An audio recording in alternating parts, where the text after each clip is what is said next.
अस्सलाम वालेकुम व्यूअर्स, मैं हूं समीना पाशा। उम्मीद है आप लोग खैरियत से होंगे। व्यूअर्स, कुछ आम खबरें और अपडेट्स लेकर इस व्लॉग में आपके सामने हाजिर हैं जनाब। इंपॉर्टेंट खबरें हैं जी, क्योंकि इमरान खान साहब के अहम केसेस समाअत के लिए फिक्स हो गए हैं। पीटीआई के अपने ही कारकुनान और सोशल मीडिया ने जो दबाव बढ़ाया है उसका कुछ नतीजा तो नज़र आ रहा है, लेकिन अभी हतमी नतीजा नज़र नहीं आ रहा, बल्कि सुहेल आफरीदी साहब जिन पर सबसे ज़्यादा दबाव और उम्मीदें भी हैं, वो एक दफ़ा फिर एक बड़ी कमिटमेंट से पीछे हट गए हैं। उस पर भी बात होगी। मतीउल्लाह जान साहब जिनको नौकरी से भी निकलवा दिया गया है, और आपको मालूम है कि जिस तरह उनके खिलाफ एक कैंपेन चली सोशल मीडिया पर, लेकिन ऐसा लगता है कि कुछ अनासिर की अभी तक तसल्ली नहीं हुई और अब उनके ऊपर मज़ीद हमले भी किए जा रहे हैं। अब उनके साथ क्या मामला हुआ इसके ऊपर भी आपको अपडेट करते हैं। साथ ही साथ ये भी आपको बताएंगे कि एक बड़ा पत्थर वज़ीर आज़म हाउस पहुंचा दिया गया है। आखिर इस बड़े पत्थर को वज़ीर आज़म हाउस पहुंचाने की क्या ज़रूरत पेश आई है और इसमें आपके लिए क्या खबर है, इस पे भी बात होगी। तो आपसे रिक्वेस्ट है कि चैनल को सब्सक्राइब कर लें अगर अभी तक सब्सक्राइब नहीं किया। तो सबसे पहले बात कर लेते हैं इमरान खान साहब के कौन से केसेस जो हैं वो समाअत के लिए फ़िक्स हो चुके हैं। तो जनाब, सबसे पहले कहानी ये है कि अलकादे ट्रस्ट केस, या जिसको आप कह लें कि 190 मिलियन पाउंड का केस, इसमें इमरान खान साहब और बुशरा बीबी की सज़ा मुअत्तली की जो दरख्वास्तें हैं, 2 मरतबा समाअत के लिए पिछले कुछ दिनों में मुकर्रर हुई, लेकिन जो मुज़ाकरात का एक दौरा चल रहा था, इस्लामाबाद बंद था बिला वजह और उसकी वजह से हाई कोर्ट्स भी बंद रखी गई थी। तो उन दिनों में इमरान खान साहब के केसेस 2 मरतबा फिक्स हुए समाअत के लिए, लेकिन फिर बगैर किसी कार्रवाई के उन्हें मुलतवी कर दिया गया और उसके बाद अभी तक ये फिक्स नहीं हुए थे, अगरचे इस पूरे वीक में अदालतें खुली रही हैं। तो अब फाइनली उनका जो ये सज़ा मुअत्तली का केस है, 190 मिलियन पाउंड का केस, इसको समाअत के लिए फ़िक्स कर दिया गया है। चीफ जस्टिस सरफराज डोगर साहब और उनके हमरा जस्टिस आसिफ,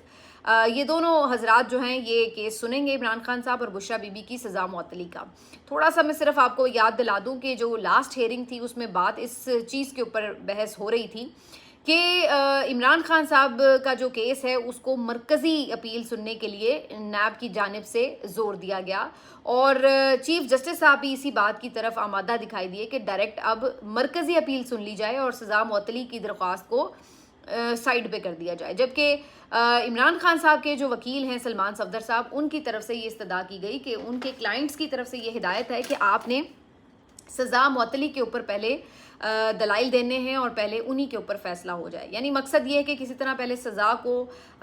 मुअत्तल करवा लिया जाए ताकि रिहाई का कोई इम्कान बने और बाकी जो मेरिट के ऊपर मामलात हैं वो फिर बाद में तफसीलन देखे जाते रहें। और ख़ास तौर पर बुशरा बीबी के लिए तो सबकी ये प्रेफरेंस है कि उनकी सज़ा मुअत्तल हो जाए। एक तो वो खातून हैं, दूसरा मरकज़ी मुल्ज़िम भी नहीं है, एक तो उनकी यानी यही उनके ऊपर इल्ज़ाम है ना कि उन्होंने इआनत की है, साथ में मदद की है इमरान खान साहब की किसी क्राइम में जो कि अभी तक पता भी नहीं है कि क्या है। और उसके साथ साथ ये कि वो बीमार भी हैं, उनका ऑपरेशन भी हुआ है आँख का, और कुछ पॉलिटिकली भी बैकडोर भी ये खबरें आई थी कि उनके लिए कोशिश की जा रही है कि कम से कम उन्हें जेल से रिहा करवा लिया जाए। तो अब ये सारी चीज़ें हैं ग्राउंड पर मौजूद, तो क्या वाकई इस सिलसिले में क्या कोई पॉजिटिव स्टेप उठाया जा सकता है, इसके लिए ये जो समाअत है बड़ी इम्पॉर्टेंट होगी। कुछ लोग ये खुश फहमी में मुब्तला हैं कि ये हो सकता है कि बुशरा बीबी की हद तक सज़ा मुअत्तल कर दी जाए और इमरान खान साहब की सज़ा मुअत्तल ना की जाए और उनको मरकज़ी अपील की तरफ ले जाया जाए। लेकिन अभी ज़ाहिर है कि ये सिर्फ मुमकिनात की बात है। देखना ये है कि अदालत का मूड क्या होता है। ये भी ऐन मुमकिन है कि कल भी किसी बग़ैर वजह के, बल्कि आज ही कह लें, अब तो डेट बदल जाएगी जब तक आप व्लॉग देखेंगे, कि बग़ैर किसी वजह के, बग़ैर किसी ख़ास कार्रवाई के फिर समाअत मुलतवी कर दी जाए, क्योंकि पिछली कई मरतबा ऐसा हम देख चुके हैं।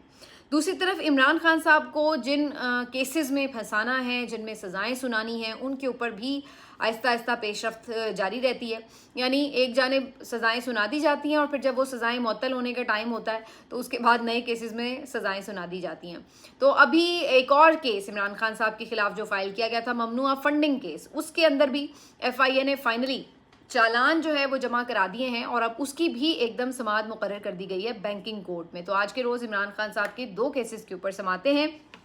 190 मिलियन पाउंड की सज़ा मुअत्तली केस के ऊपर भी और साथ साथ ममनुआ फंडिंग केस के ऊपर भी समाअत है। तो इस सारी सूरत हाल में बज़ाहिर कोई अगर समझता है कि कोई रिलीफ मिलेगा, किसी किस्म का कोई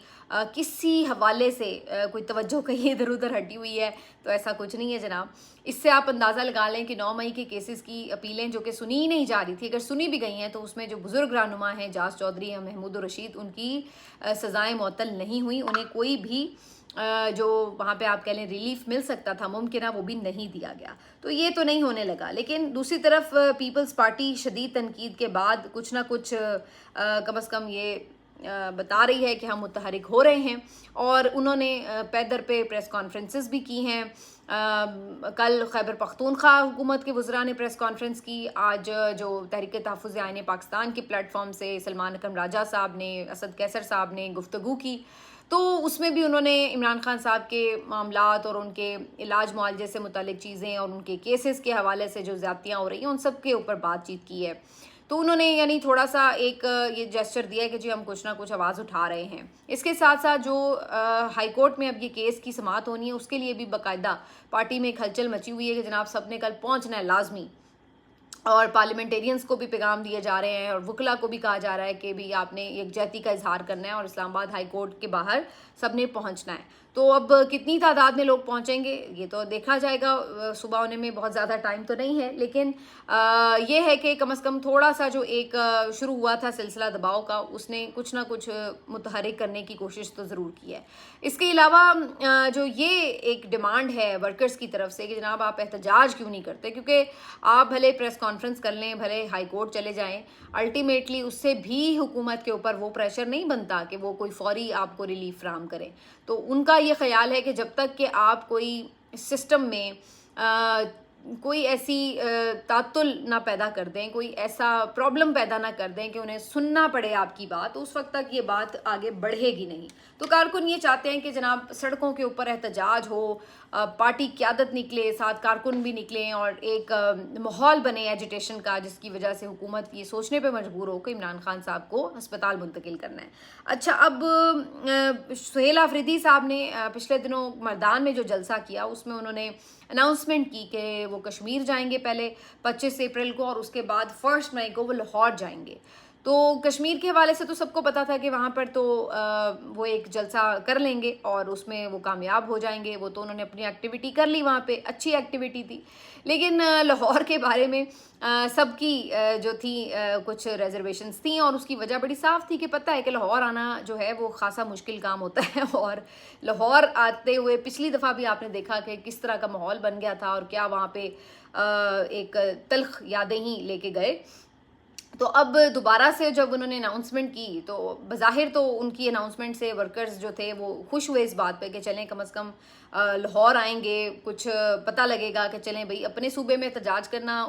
कोई और बात होती है, उसका वो इम्पैक्ट नहीं होता, तो कम से कम आप इस सूबे में आएंगे, आके यहाँ पे मरीम नवाज़ को कोई टफ़ टाइम देंगे तो कोई बात भी है कि जी हाँ आपने कोई बाहर आके किसी को कोई टफ़ टाइम दिया है। तो इसके ऊपर थोड़े से वर्कर्स जो थे खुश हो रहे थे। वैसे वो खुश क्यों हो रहे थे मुझे नहीं पता, क्योंकि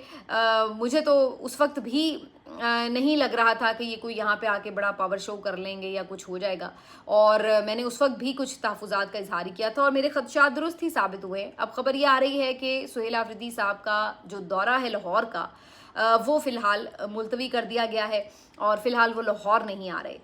कुछ लोगों ने ये खबर दी है कि वो लाहौर नहीं आएंगे लेकिन पंजाब के किसी और शहर में जाके कोई जलसा वलसा या कोई एक्टिविटी में भी कर लें। अभी इस बारे में भी कोई कंफर्मेशन नहीं है, लेकिन लाहौर आने का वो जो उनका एक प्लान था कि जिसमें लग रहा था कि वो पहले की तरह कोई बाकायदा जुलूस लेकर चल रहे होंगे और बड़ा एक माहौल बन जाएगा, तो वो वाला जो मामला है वो अभी दिखाई नहीं दे रहा। अब ये लाहौर ना जाने की क्या वजह है? जो ऑफिशियली बताया जा रहा है वो तो ये कि जी खैबर पख्तूनख्वा में ड्रोन हमले हुए हैं और इस वजह से सुहेल आफरीदी साहब लाहौर का दौरा मनसूख कर रहे हैं। लाहौर में दौरे का वैसे खैबर पख्तूनख्वा में होने वाले ड्रोन हमलों से क्या ताल्लुक है, कोई बात समझ नहीं आ रही, क्योंकि ये ड्रोन हमले तो पहले भी हो रहे थे।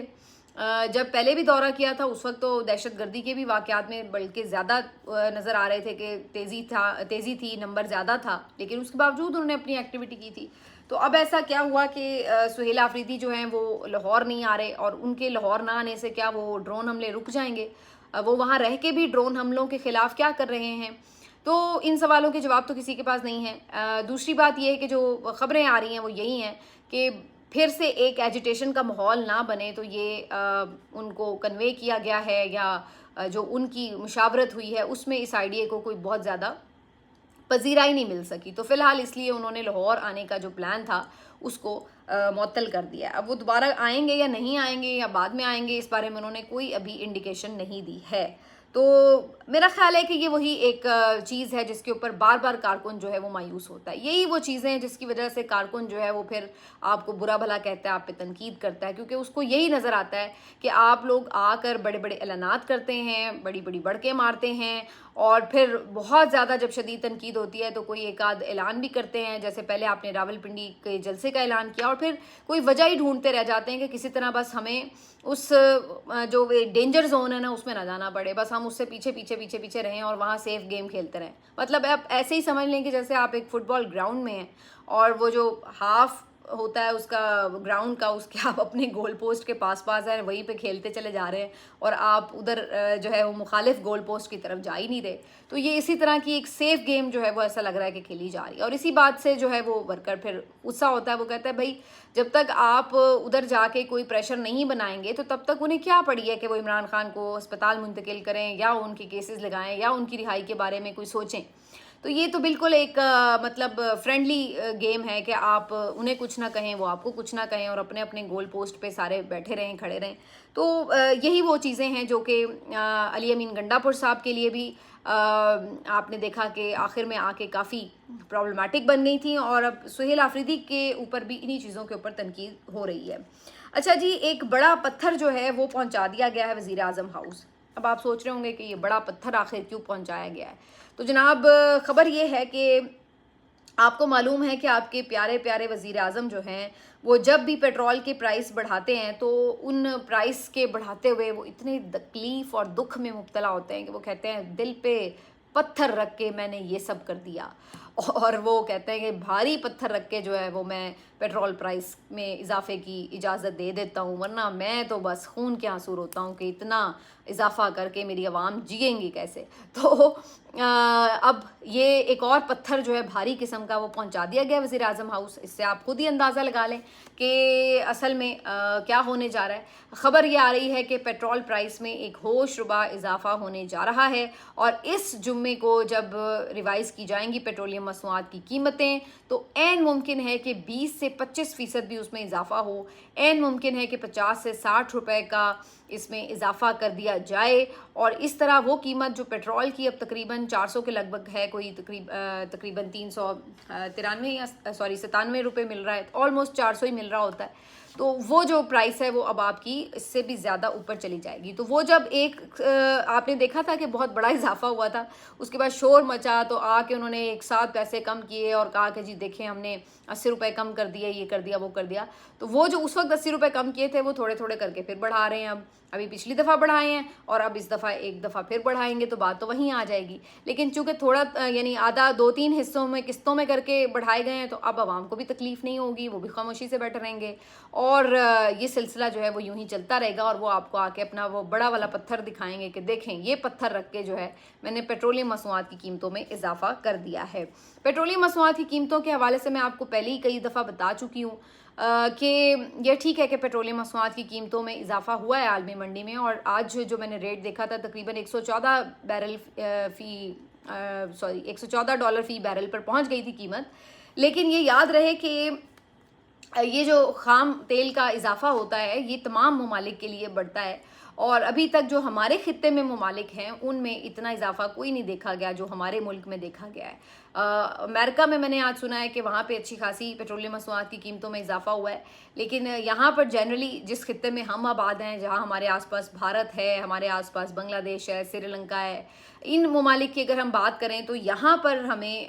कोई इस तरह का खातिर ख्वाह इजाफा देखने में नहीं आ रहा, जो पहाड़ जो हैं वो हमारे सर पे फोड़े जा रहे हैं। तो बहरहाल जी तैयारी पकड़ लें, क्योंकि ये इजाफा तो होना है और उसके बाद फिर महंगाई का एक और तूफान आएगा। आखिर में थोड़ी बात कर लेते हैं जी सहाफ़ियों की आपसी लड़ाई जो चल रही है, लेकिन उसमें सहाफ़ियों की लड़ाई से ज़्यादा मैं समझती हूँ कि ये फिर सिस्टम के ख़िलाफ़ ही एक लड़ाई बन जाती है। उसकी वजह बड़ी साफ़ है, क्योंकि जो भी इस सिस्टम के ख़िलाफ़ खड़ा होता है, तो जो इस सिस्टम के हामी टाउट्स हैं वो शुरू हो जाते हैं उस बंदे के खिलाफ, तो वो फिर सिर्फ सहाफ़ियों की लड़ाई नहीं रहती, उन टाउट्स को पीछे पूरी एक सपोर्ट हासिल होती है इस सिस्टम की। तो ऐसा ही सिलसिला जो है वो मतीउल्लाह जान साहब के केस में भी हुआ है। अब मतीउल्लाह जान साहब के एक मामले को, जो उन्होंने डिनर दिया सहाफ़ियों को, उसके ऊपर एक जवाज़ बनाकर उनको जिस तरीके से पहले नौकरी से फ़ारिग किया गया वो आपने देखा। उनके ऊपर सोशल मीडिया कैंपेन चलाई गई पूरी, उन्हें मुल्क दुश्मन साबित करने की कोशिश की गई कि देखें जी ऐसे मौके पर जब मुल्क का नाम रोशन हो रहा था, इन्होंने जनाब बैनुल-अक़वामी सहाफ़ियों को बुलाकर ये बातें करनी शुरू कर दी कि हमारे मुल्क में सहाफ़ियों के साथ ये हो रहा है वो हो रहा है। तो ये जी इन्होंने मुल्क का नाम जो है वो ख़राब करने की कोशिश की है। अच्छा, यानी ये एक अजीबोगरीब हमारे मुल्क में ना एक वतीरा बन चुका है कि जो लोग ये करने में मुलव्विस होते हैं उनको नहीं कहा जाता कि भाई ये ना करो ताकि मुल्क का नाम रोशन रहे। भाई आप ये ना जर्नलिस्ट के खिलाफ कार्रवाइयाँ करें ताकि बाहर किसी को ये हमें परसेप्शन झूठा बनाने की ज़रूरत ना पड़े कि यहाँ सब अच्छा है, बल्कि वो जेन्युइनली अच्छा हो। मतलब आप ये कह रहे हैं कि एक सहाफ़ी को, इंटरनेशनल सहाफ़ी जब पाकिस्तान में मौजूद थे, उनकी मौजूदगी में आपने हथकड़ियाँ लगा कर गिरफ़्तार कर लिया पीका के तहत,